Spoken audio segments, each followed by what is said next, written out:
Hello everybody, it's the Veginator here. Welcome back to my channel. This is a fairly emotional post for me to make. I wanted to talk a little bit and I promise I'm gonna make it as short as possible while presenting you all the facts. I wanted to share with you how I went vegan from meat eater just overnight basically. So it's not just because I like to hear myself talking, but I'm hoping that I find other people listening to me and they're in the same boat as I was at that time, and they're gonna listen to my story and they're gonna reach to me for help, or they're gonna follow what I said and trust me that this is the best lifestyle that you can have for many reasons. So where should I start? I've always been a big meat eater, and I grew up in communist Romania in a time where we didn't really have animal products and everybody was fairly healthy, and food was really scarce at that time. And also I grew up in a family of hunters. Both my grandfathers were hunters.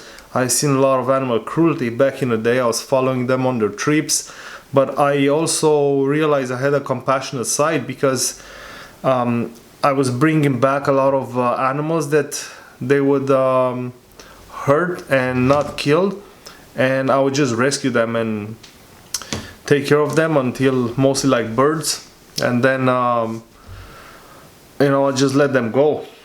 I had a couple that died on me.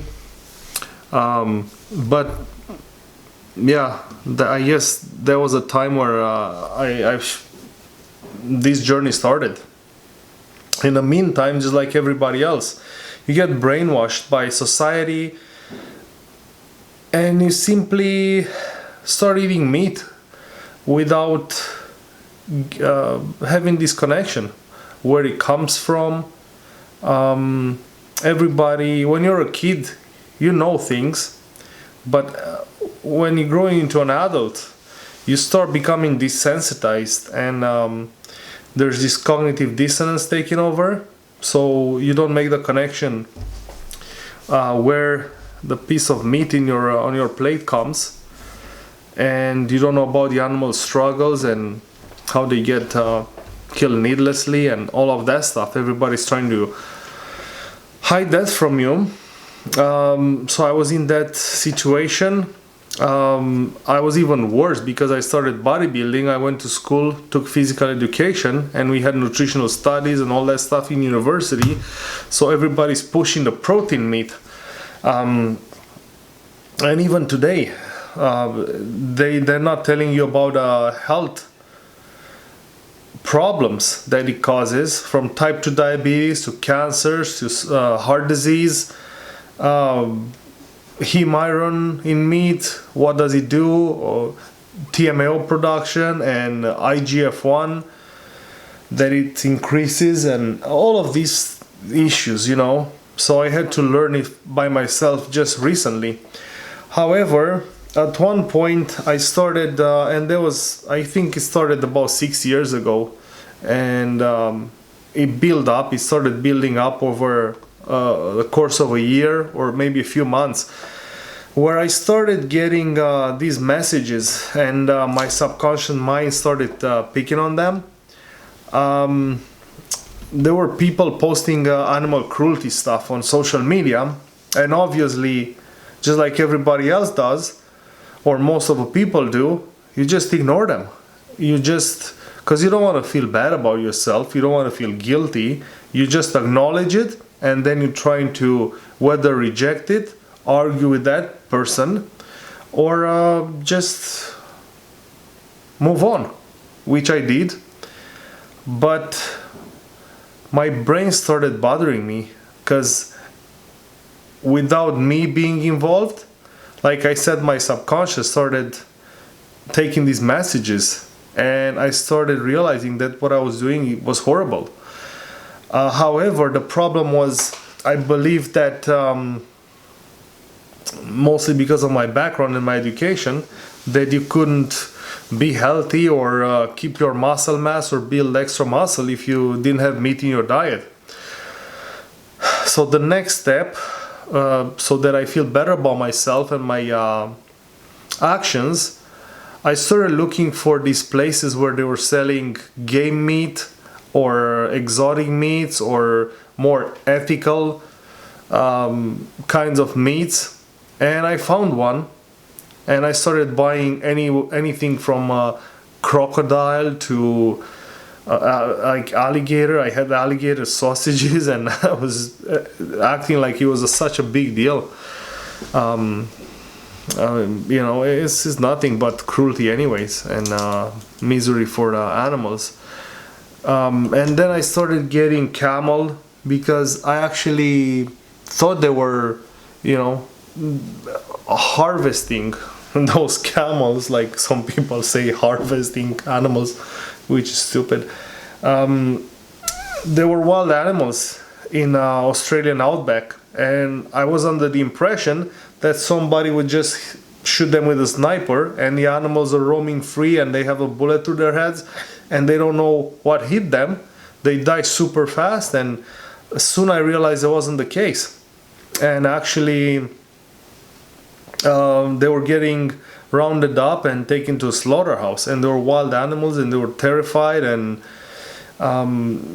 yeah, then I stopped, and then I was looking at the kangaroo. But soon I realized that when they were shooting the kangaroos, yeah, they were wild, but nobody, sometimes they would see the babies in their pouches, but sometimes they wouldn't.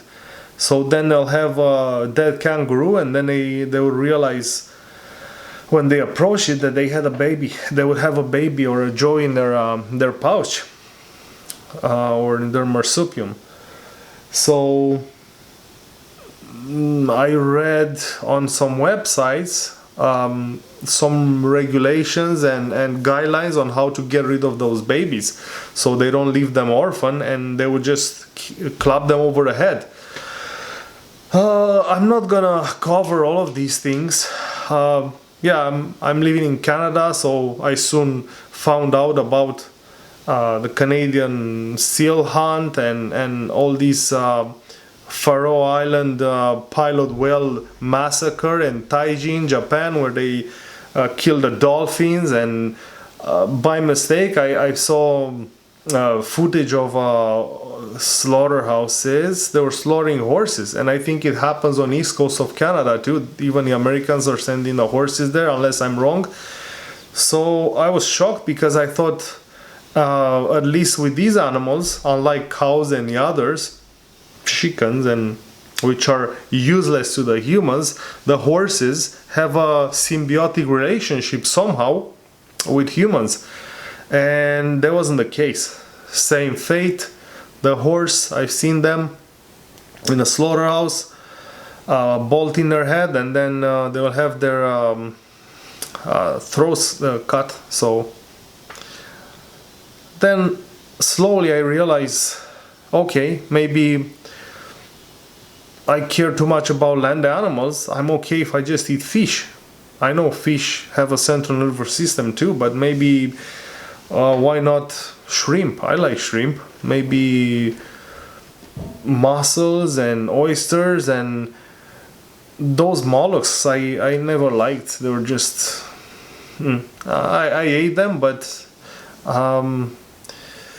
soon after I realized that I don't really want to eat any of that stuff. But what I thought it would be more ethical was to find some cows nearby, or some farms. They were having their cows, you know, wandering about and eating grass, and I thought that would be ethical. And then I contacted the farmer, and I realized that you know, yeah, I mean, I asked them how much and what is the process, because I wanted to order some, and they said to me Yeah, there's a waiting list. We usually kill 2 animals per year, and then I don't know what they said. Because once they said that, I started thinking how messed up this was. I started wondering, like, okay, you care about your animals and they know you, and you know, you interact with them, and then which one you gonna go and shoot? It's such a hypocrisy on their part. It's such betrayal. I was thinking, like, which ones do you have? Some cows that you don't like, or you just go randomly, you know? And I started thinking about these things, and they got to me by next day with an answer. And you know what my answer was? No thanks, because by that time I was already vegan. So I changed my mind from one day to another. I've seen what happened. I've seen cruelty. I didn't want anything to do with that. And that was it. This is my story. 5 years later, I'm pretty good. I don't want to embellish things. I'm a beast, actually. I feel better than ever. I've seen the benefits of a vegan lifestyle. Yeah, when you see the cruelty and what people are capable of, the only downside to it is it's kind of messing you up in the brain if your heart is in the right place, because it's hard to see what happens in the world, to the environment, to the animals, to people's health, that, you know, people do crazy stuff to themselves and they don't want to acknowledge it, and they don't want to see the cause of their cancer, of their heart disease, of their type 2 diabetes, and they don't want to change. And at times this is really disappointing, but I wanted to come forward and you know, and be an example. If somebody wants to follow my example, if somebody that you know is where I was according to my story before I went vegan, and they're stuck, just share that with them. It would mean a lot to me. But this is why I wanted to, you know, be transparent. And I'm not one of these fake vegans. It's been bothering me seeing all these fitness influencers in the vegan community. They're just switching like crazy and coming up with all these stories, and just finding excuses to try the next best thing and try to get views and try to make money, taking advantage of people. And this is mostly because they're not true to themselves and they're not true to their the cause. So yeah, 100% the animals for me. That's why I made a switch, and I had some achievements in my life, but this is the biggest one. This is something that makes me really proud, and it goes for my wife as well, and my family, and the people that changed because of me.